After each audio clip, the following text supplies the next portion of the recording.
joined right now by Durc Savini, Managing Director and Head of Restructuring and Recapitalization Group. Peter J. Solomon, thank you so much for being with us. Thank you. Tell us a little bit about your company and your particular role. Sure. Peter J. Solomon Company is a boutique investment banking firm, independent advisor, and my role is I lead the restructuring and recapitalization group at the firm. You were describing your role to me as the right side of the balance sheet. What does that mean for folks who don't understand that? What it means is, as a restructuring advisor, we advise companies in restructuring liabilities and shareholder holdings. And so we focus on the right-hand side of the balance sheet versus operational restructuring advisors who do the left side of the balance sheet work. Okay, so by the time we're on the right side of the balance sheet, what position generally is a corporation in, and why, generally do they come to you just in time? Do they come to you too late? How does that all work? Oftentimes they come to us too late, but that's not surprising because boards of directors are looking out for their shareholders and they're trying to do everything they can to maximize value for shareholders. Sometimes financial distress will sneak up on you and you'll have to quickly hire financial restructuring advisors to help you maximize the value of the company, at which point the focus of the fiduciary obligation moves away from the shareholder to all stakeholders. So it's an interesting question whether it's too late or it's too early, but oftentimes we're brought in too late. Okay, here we are pretty much in the beginning of the first half of 2015, looking ahead to the second half of 2015 and into 2016. Where are the deals and where are not the deals?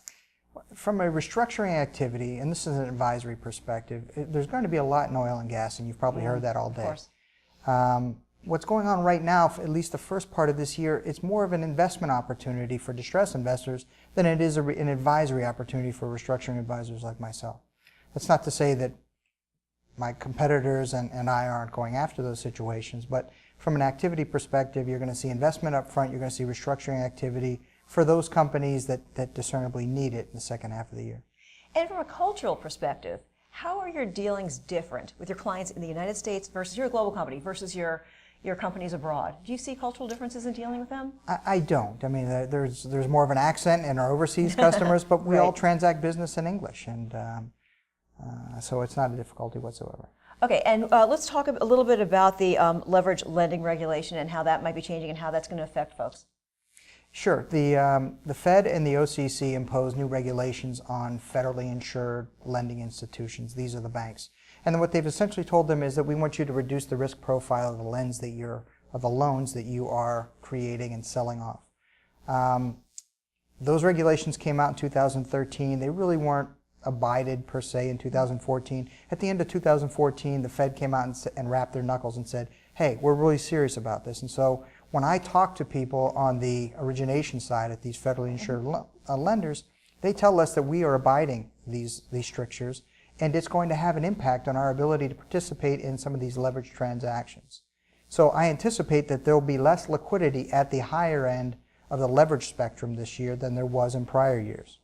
Do you see more regulations coming, or do you think this will be enough for now to hold it? I think this is going to be enough for now. I'm not certain that these regulations are going to achieve the intended impact, because at the end of the day, these loans are going to be bought by large loan investors, and whether or not they're 7 times levered or they're 4 times levered is not going to change. The regulations are going to give rise to a movement of those origination activities from federally insured lenders to non-insured lenders and to non-regulated lenders.